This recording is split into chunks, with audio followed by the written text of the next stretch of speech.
Is Ashley joining us? Thank you very much. Welcome, everyone. This is the House Committee on General and Housing, and it is Thursday, January 30th. And our last hearing of the day is going to be with Tom Proctor, who is the statewide housing justice organizer for Rights and Democracy. Tom, do you know the people in the committee? I don't know most people. Well, I'll tell you what, why don't we quickly introduce ourselves? Leonard Dodd, Essex Town, Essex, City of Essex Junction, nice to meet you. Tom Charles and Chester Atkins. Yeah, Pezzo, Chittenden 20, Colchester. Mary Howard, representing Rutland City District 6. Hello, Emily Krasnow, South Burlington, Chittenden 9. And I'm Mark Mahali, Plainfield, Dallas, and Marshfield. We have missing, several of us are out sick, so my apologies for that. It's that time of year. Really? So you want to state your name for the record and tell us about Rights and Democracy and your views on just cause initiative. Yeah, of course. And so good afternoon, Chair Mahali and members of the House Committee on General and Housing, those who aren't too sick to join us today. Thank you for the opportunity to speak to you. My name is Tom Proctor, and I'm the lead organizer of Rights and Democracy, and I've been leading the campaign on just cause eviction for the past 4 years. Before I do begin, I want to tell you of just two of the multitude of stories we have heard while organizing around this cause. While hearing these stories, I ask you to imagine yourself in their position, the stress, anxiety, and distress that comes with it. One of these stories is from a woman who was renting and living in an apartment in central Vermont. There were several times that she was going about her day and saw a man standing in her window unannounced, putting her around doing a maintenance task. It was her landlord. This woman had a history of being stalked, and so the unexpected presence of a man in her window was especially distressing and untenable. She emailed him politely, asking that he please give notice before coming to her home. The next she heard from him, she was being issued a no-cause eviction. The second story is of a woman who moved to Burlington to work with the Women of Color Coalition. She loved Vermont and happily lived in a Burlington apartment for 15 years. Her landlord then asked her to leave so he could renovate and rent the apartment out for a higher price. The next rental she found was in an apartment complex, tightly managed by a property manager who showed clear signs of abusing her power with the tenants and also racially profiling. The woman I spoke to knew she was being targeted. As the only person of color living there, she had to defend herself multiple times against false claims of being an unfit tenant. 1 month, she faced a health crisis and was brought by ambulance to the hospital multiple times. The property manager chose this month to issue a no-cause eviction. She spent the coming years with unstable housing, often relying on the motel voucher program. In my testimony today, I'm going to lay out the policy framework of the 7 states that have passed just cause eviction, the concessions made in these policies, and the eviction processes in these states. In addition to this, I will lay out the timeline of a just cause eviction in Vermont, the specifics on the policy that passed the ballot in 4 different municipalities, why exactly the voters of these communities overwhelmingly support just cause tenant protections, and why we believe this is a charter policy. This charter policy creates a solid foundation for a statewide policy. My hope is that this presentation lays the groundwork for passing sensible tenant protections in Vermont, honoring the will of thousands of voters who have expressed their desire for this policy and making a positive step towards fixing our housing crisis, halting the continuing rise of homelessness we see in our communities. A note before I start here, I am a housing advocate and organizer. I am not a lawyer or an expert in judicial processes across the country. So the information I've gathered here is from affiliate groups across the country that have successfully enacted just cause laws in their home states. As Vermont judiciaries testified during the Landlord Tenant Law Committee, backed by Jean Murray from Legal Aid, the majority of evictions take place in 6 months or less in Vermont. The timelines for these evictions are less affected by the notice periods required in Vermont, notices that are similar or longer in other states that have passed just cause eviction, but by the staffing levels of the judiciary. The priority of eviction cases also affects the timeline, something you are all aware of. Eviction cases are often bumped down the docket in favour of criminal cases or civil cases involving children, taking precedence. Eviction often takes longer when landlords don't give notice correctly, or if there's been informal negotiations happening between landlord and tenant before the eviction is filed. But bare bones, how long does it take to get a writ of possession in states that have already passed just cause? Looking at how long the average eviction takes in Vermont versus other states with just cause policies, you will see that while we certainly don't have the shortest average time for eviction process, we also don't have the longest. In New York State, it can take up to a year to regain possession of the property. In New Jersey, it can take up to 4 years. Compare this to around 6 months for Vermont landlords. If you have an eviction on your record, you are very, very unlikely to find another place to rent. This means, regardless of your innocence of the offence, it is always more advisable to self-evict. Only very desperate people go to court for eviction.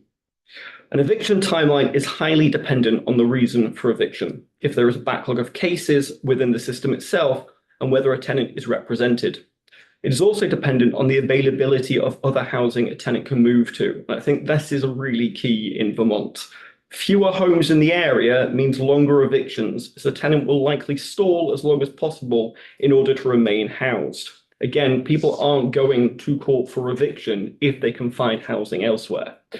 For more information on this, I do urge committee members to speak to Legal Aid, which I know you've been in contact with Jean Murray, and from other legal aid groups that have a past just cause from around the United States. Now let's look at what just cause looks like in the states that have passed this policy and what exemptions and landlord carve-outs each state has. We'll take this per policy component. First, let's look at minimum tenancy, or a probationary period, as it is known as. This is a time a tenant needs to be living in the property before just cause laws for the tenant take effect. Half of the states do not have this contingency. However, in Oregon, California, and Colorado, it takes 12 months before these laws take effect. In Washington, it only applies to those on a month-to-month contract. Not all buildings fall under a JCE policy, depending on the state. These mostly depend if the building is owner-occupied and then vary on the unit size of the building. In New Hampshire, for instance, a building is exempt if a landlord lives there and has 3 units or less. This would also apply with ADUs. In New York, that number goes up to 9 units. New York obviously has denser housing. Now let's look at what constitutes a just cause in other states. No surprise that non-payment of rent is a cause in all the states of the JCE policy, although in New York, if a tenant can prove the non-payment is due to an unreasonable rent increase, that is taken into consideration by a judge. All states have language around substantial violations. This could be anything from damage of the property to drug offences, violence, or criminal activity. Material violation of the lease means a tenant acting in a way that violates the lease agreement. This is a just cause for eviction in all 7 states, as is any tenant that causes a nuisance, disturbance, or damage to property. A just cause is also any tenant that refuses to sign a new lease with reasonable renewal terms. These renewal terms could be refusing to sign due to a rent hike. There is a need in all just cause policy to regulate rent increases with the express purposes of preventing de facto evictions. So 100% increases, 50% increases. Only Oregon does not have this clause in their policy. A just cause for eviction is also considered as such for refusing to allow an owner to enter the property in New York and California. In New York, it's expressly about showing another person around the property for the intent to buy that place. In all of these policies, there are also reasons an eviction can take place in which no one is at fault. A demolition or conversion of a property into something else, for example. No-fault evictions can occur in New York, Oregon, Washington, New Jersey, California, and Colorado for this reason. What the building is being turned into or why it's being demolished is usually part of the policy. For example, in New Jersey, you can be evicted from the building if it's being turned into a condo. So if it's becoming higher density housing, needs to have that conversion. or if it needs to be demolished for health and safety reasons, so asbestos, lead, etc. Evicting tenants in order to make substantial repairs is permitted in all states. In some, it is only if the building is hazardous. Some require the landlord to prove the repairs can't take place with the tenant present. California, for example, New Jersey and Colorado have stipulations that the previous tenant gets a right of first refusal if the unit goes back onto the market after the repairs have been made. All states bar New Hampshire have carve-outs for landlords looking to move themselves or family members into the rental unit through a no-fault eviction. In Oregon and Colorado, this is dependent on whether a landlord has a comparable unit in the same building. In Washington, the landlord needs to move their family in for at least 60 days of the 90 following the previous tenant vacating. Again, all states bar New Hampshire have no-fault eviction clauses for when a landlord withdraws a unit from the rental market, i.e. if a landlord is looking to sell the building. In Oregon, the purchaser has to give the current tenant 120 days notice unless they're going to rent the unit out themselves, in which case the tenant gets the right to remain. In New Jersey, the landlord can sell the property, but needs to give the tenant 18 months notice. In Colorado, the owner cannot sell the unit to someone looking to turn the property into a short-term rental, something that possibly should be considered in Vermont if we were to go ahead with this policy. Finally, some states have required relocation expenses in the eventuality of a no-fault eviction. This is the case in Oregon, California, and New Jersey. In Oregon and California, it is 1 month's rent or the waiving of the final month's rent. In New Jersey, it is only required if the tenant is evicted because the unit is being demolished.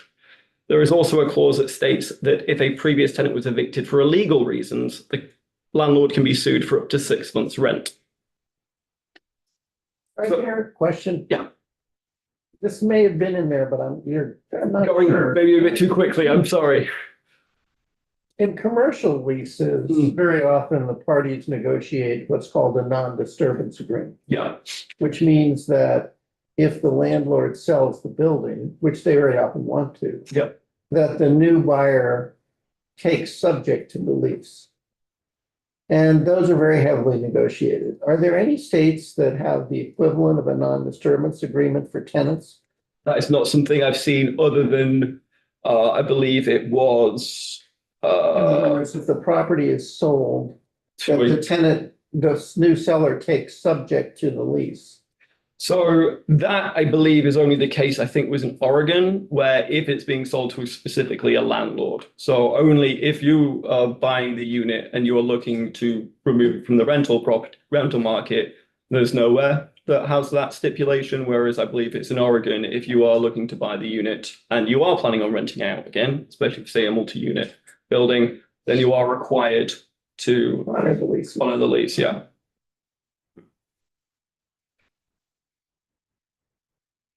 So that's how just cause eviction looks in other states. What has been the journey here in Vermont, and what thousands of voters voted for in their municipal elections? Rights and Democracy began this campaign in the summer of 2020, writing a just cause charter measure that was placed on the ballot by a tripartisan Burlington City Council for town meeting day 2021. It passed with a 63% majority. This charter passed the Senate and the House in 2022, was sadly vetoed and failed the override vote by a single vote. We continued our efforts and placed and passed JCE on 2 more ballots in 2023, Essex and Winooski, Essex Town, not Essex Junction. Winooski through a signature campaign and Essex by appealing to the local select board. They both passed 73% and 61% majority respectively. We then placed the policy on the Montpelier ballot with a signature effort, successfully getting it onto the 2024 town meeting day ballot and passing it with 58% of the vote. The process of putting these measures on the ballot is quite involved. It requires getting 5% of registered voters in the municipality to sign a petition that requests the city council places specific language on the ballot, or it requires a city council or select board voting to place it on the ballot themselves.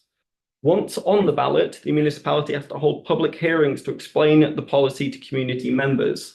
This all requires real buy-in from the municipality. It requires hundreds of volunteer hours thousands of conversations with neighbours, community members and businesses. We have had dozens of activists across Vermont, renters, landlords, homeowners, who have given their time, money and skills to these efforts to reach out to people, as many people as possible with this specific issue. Ultimately, people don't vote yes on something they don't know or don't understand. So getting strong majorities from each municipality is a real testament to the need these areas have for tenant protections. So what did these communities vote for? 3 of the 4 communities voted on near identical language that ensures that tenants who pay their rent obey state statutes on rental obligations and agree to reasonable renewal conditions can stay in their homes. This language ensures that tenants who don't pay their rent, violate their lease, violate state statutes, commit illegal acts, or don't accept reasonable renewal terms will be evicted. To dig in further into this, state laws that govern rental agreements include provisions that ensure tenants conduct themselves in a manner that does not disturb other tenants' peaceful enjoyment of the premises. And a tenant is forbidden from deliberately or through negligence destroying, defacing, or damaging a property. This means if a tenant is excessively loud, discourteous, or otherwise a nuisance to their neighbours, they can be evicted under just cause policy. The policy we passed also includes carve-outs for mum and pop landlords who occupy a triplex, duplex, single-family home, or have an accessory dwelling unit on their property that they rent out. It includes concessions such as probationary periods that allow for landlords to evict for no cause before just cause protections take effect. It allows for no cause fault evictions in the scenario a landlord takes the property off the rental market, or a member of their family needs to move into the property, and it allows for landlords to use no fault evictions if the property needs renovations that would not allow a tenant to remain in place while the work is being done. As you can see, this policy has all of the concessions and carve-outs seen in policies passed by other states. So why have Vermonters overwhelmingly supported this tenant protection measure at the ballot box? For renters, it's a bit of a no-brainer. Things have been tough, but recently they have become unbearable. Rent has increased 19% since 2019 across the country, but in Vermont, the rise has been more precipitous. According to the Washington Post investigation, rent has risen 23.4% in Chittenden County in that time, and 36.3% in Windham County.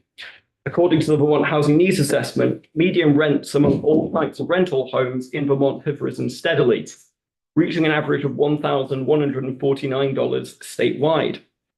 In 2022, to afford rent of $1,149 per month, a renter needs to earn $22.10 an hour. However, the average renter just earns $13.40.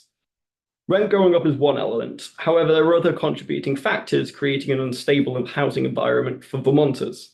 Vacancy rates are at record lows, with a 3.2% vacancy statewide and lower than 1% in many of our more populated municipalities. Sorry, could you repeat the figure? What is the average earning of a renter?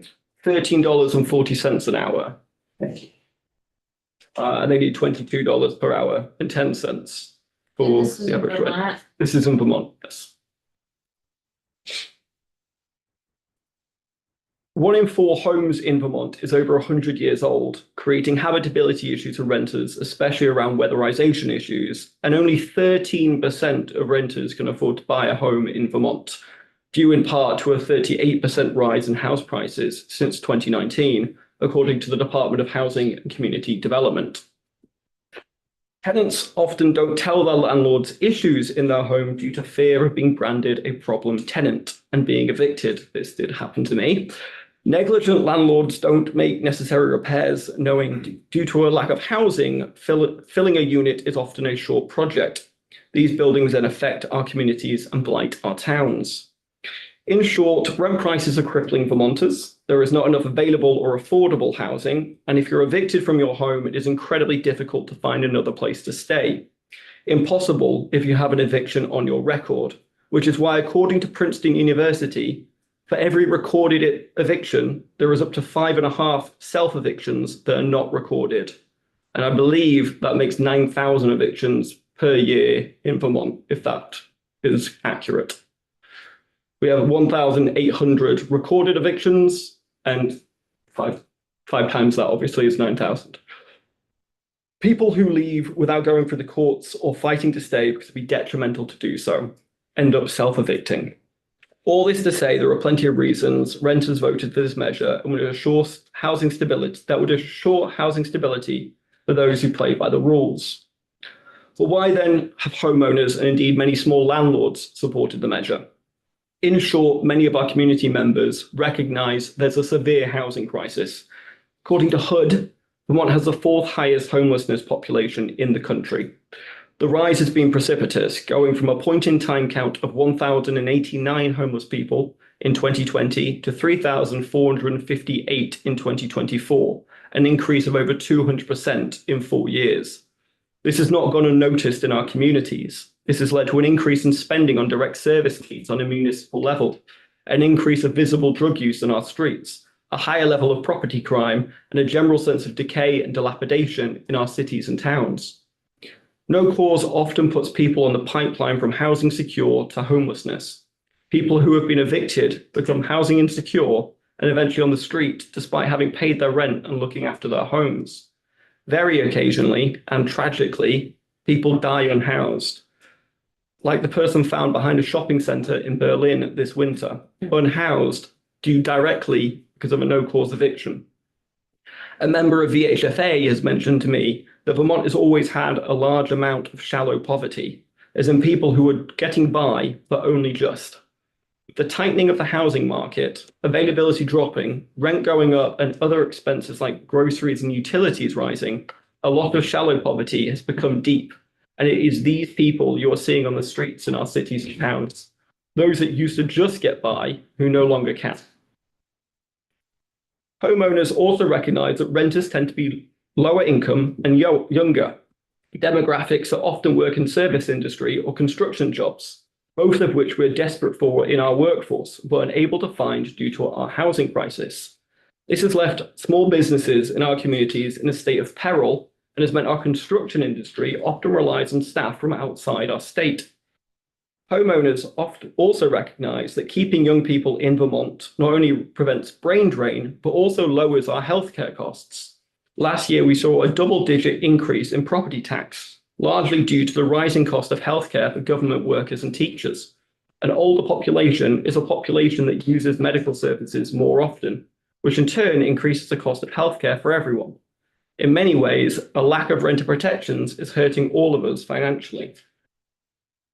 So how does just cause eviction address these issues? Just cause eviction stabilizes rent as it prevents unreasonable increases as a method to prevent de facto evictions through rent hikes. This creates stability for renters and allows businesses to remain profitable for landlords. Housing stability also allows tenants to stay in their communities, which creates connections in their areas and comes with a myriad of benefits from stronger economies to improved schooling outcomes. It also allows tenants to bring up habitability issues with landlords without the fear of retaliation, a benefit that is good for tenants and landlords. Most landlords would rather know if there are issues in their units, as small problems often lead to larger and more expensive ones. But most tenants don't feel like they can take the risk to keep their landlords informed. Just Cause also benefits homeowners and other community members by slowing down the housed to homeless pipeline. No one policy is a silver bullet to fix the housing crisis, but JCE will prevent people becoming homeless, and the difference will be seen in our towns and cities. Eviction protections will also keep lower wage and younger workers in Vermont. Too often do our best and brightest leave due to a lack of affordable housing and a lack of available housing, leaving us short when it comes to staffing our most crucial industries, that of hospitality and construction. Keeping younger people here will also help with everyone's healthcare costs. Vermont has the 3rd oldest population in the United States, and this is reflected by the rise of our healthcare premiums. If we don't make Vermont easier and more affordable to live for younger people, healthcare premiums and in turn taxes will continue to rise, eventually making it unaffordable for everyone bar tourists and the very wealthy. Finally, keeping people housed will reduce property crime and municipal costs associated with homelessness. Having the 4th highest homelessness population in the country does not come cheap.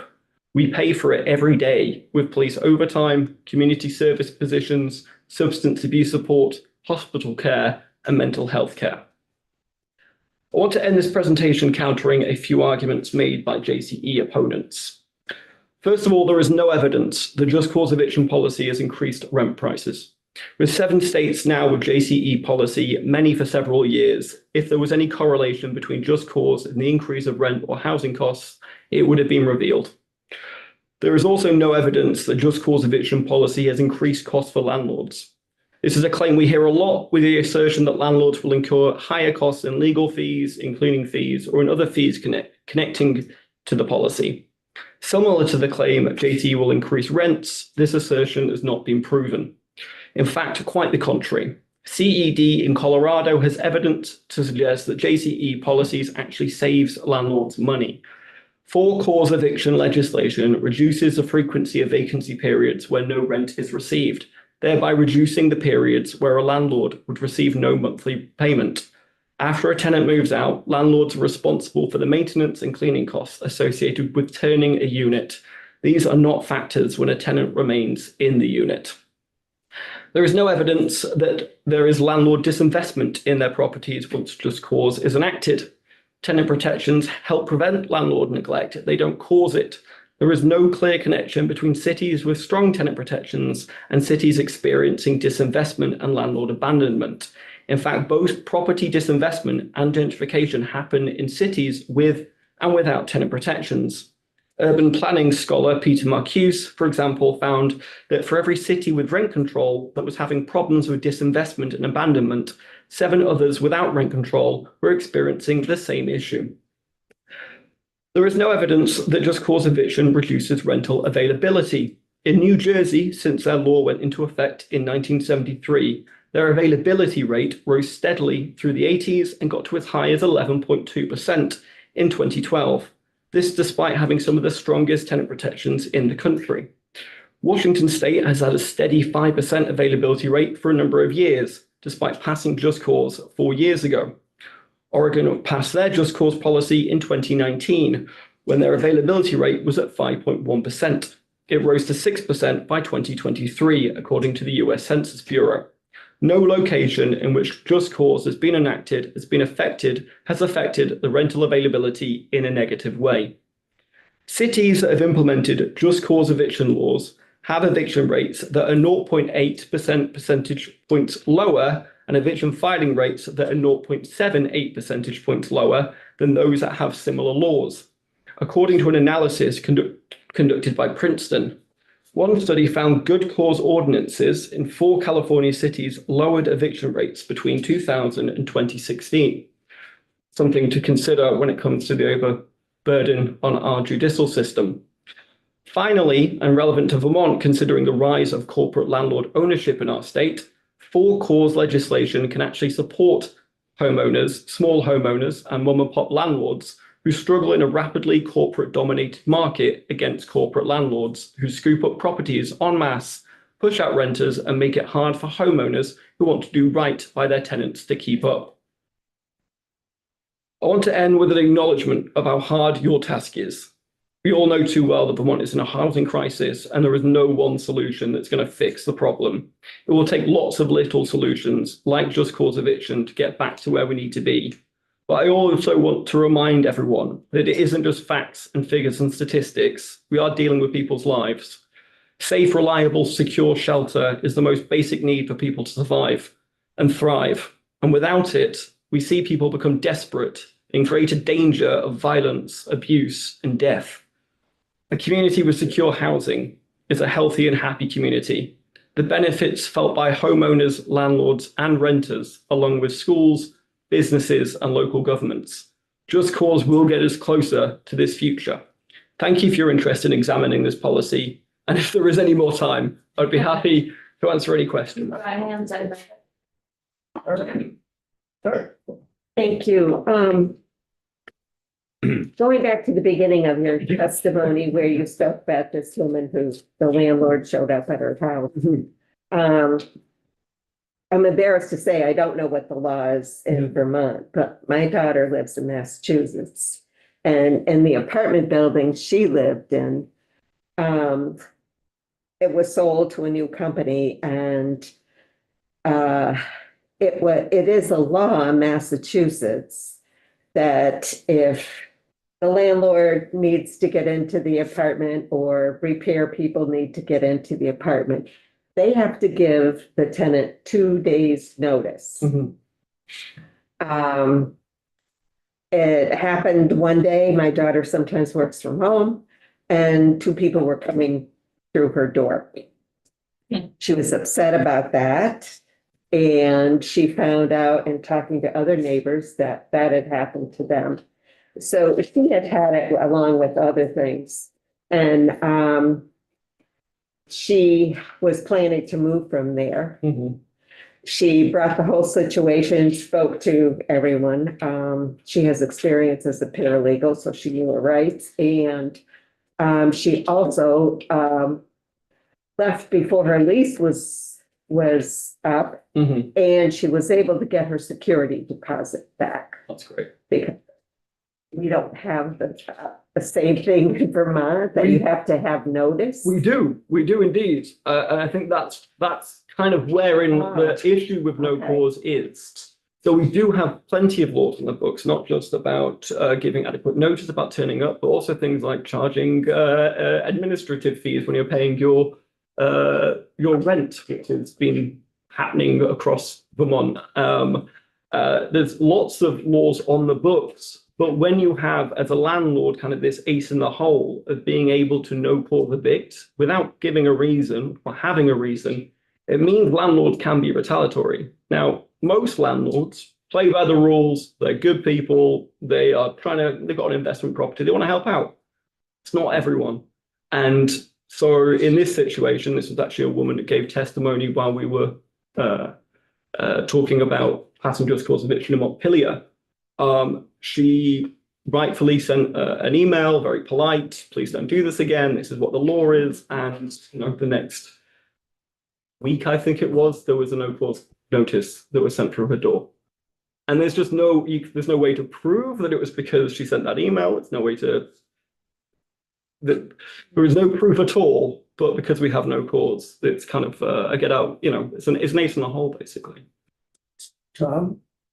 Yes, so going back to one of the earlier slides, that indicate the criminal activity, damaged property, these are criteria for just cause. Some of the testimony we've heard suggests that it's the proof that has to be gathered in order to go that direction. Yeah. It would be very difficult for a landlord who's not a criminal investigator. And that can be that can raise some tensions. Neighbors don't want to get involved. It's easy to get a picture of somebody blowing donuts in the front yard. You can't see who's in the car. So is there any way that for a landowner to try to meet the threshold that a criminal agency is going to meet is kind of rather difficult? And unless the police are right there, do you have any suggestions to make that more accessible to the landowners? Because sometimes proving the problem is a different thing than knowing it's there. Absolutely. And I think one thing is, I would advise every landlord to get themselves like a Ring camera and to have cameras up around the property looking outwards. And ultimately, if there is a problematic tenant that is doing problematic things, it is something that does need to get proved in a court of law, though, because ultimately you are taking away someone's shelter. And again, we can have fantastic tenants and we can have awful tenants. And some of those awful tenants could just not like their neighbor, and they can just accuse their neighbor of doing all sorts of stuff just to get rid of them. And so in America in general, we have a rule of law. We have this innocence until proven guilty. And that is what we're asking for tenants as well. Getting your shelter taken away from you is a very serious thing. It's ended up lots of people on the streets. And so if you are being accused of drug dealing, if you're being accused of disturbing the property, if you're accused of being a bad neighbor, there has to be at least some proof to go along with it, rather than just an accusation. In the same way that you wouldn't get punished for just an accusation for other things. But there is obviously lots of ways to be able to go about this to make sure that people who are acting inappropriately are evicted, and that is things like, getting yourself a Ring camera, making sure that there is cameras around the property, and if there is an issue, making sure that the other tenants are willing to kind of stand up and make sure that that person's not going to be there any longer. We're gonna run out of time I know. soon, so let's go to you. Okay, quickly, thanks, Tom. So, couple things. I want to highlight also that we really don't have as much data as we could because we don't have a rental registry. And so I really want to highlight that that is interconnected to your testimony and a lot of the work that we did in our landlord tenant committee, which you were also there for a lot. So I wanted to highlight that for the committee that was noticeable. Wondering quickly, and then if other people have questions, I don't want to take up too much time. You mentioned corporate landlords. Again, we probably don't have as much data on you could as we could, but do you have any more? I would like to hear more on your opinion about corporate landlords and private equity landlords in Vermont, if you could quickly, or send us some information. Happily send you the exact details on this. There was the Vermont Digger article about 2 years ago, just about the massive rise in investment property ownership that's been happening in Vermont. I believe it's been a 20% jump year over year. However, I'll get you the specific data, but it is something that we don't have too much of here, thankfully. However, it is something that is beginning to become correct. And I wanted to highlight that as well. And that's an area of interest that I have and will be continuing to talk about. All right, thank you. Norm, then we've got to stop. Yeah, I'm just very quickly, I feel the laws are very different. I'm not, like, if you're co-located, like if you're living next door to a renter. Yeah. Evictions are, I imagine, just by the fact that you can be right there and you can corroborate that you've seen stuff, it's a lot easier. But are there not also extra protections that speed up an eviction process? So the thing that will speed up an eviction process is being able to get the courts fully staffed. Now, I understand that there is 7 jurors now, who judges, thank you, and that's fully staffed the first time in a long time. But by taking no cause away, it will free up the docket. It's amount to about 10 to 20% of our eviction caseload. So it does free up the courts, which does expedite the problem. In terms of if you're a landlord and if living next door to your tenants, you're exempt from just cause eviction laws under the municipal charter changes that we have passed. If you live in a triplex, a duplex, have an ADU, and you rent out another area, just cause laws wouldn't apply to you, and you could no cause in the same manner you do now. So you wouldn't have to go through that rigmarole. Thank you, Tom. Thank you very much. We are now adjourned. And tomorrow, Friday,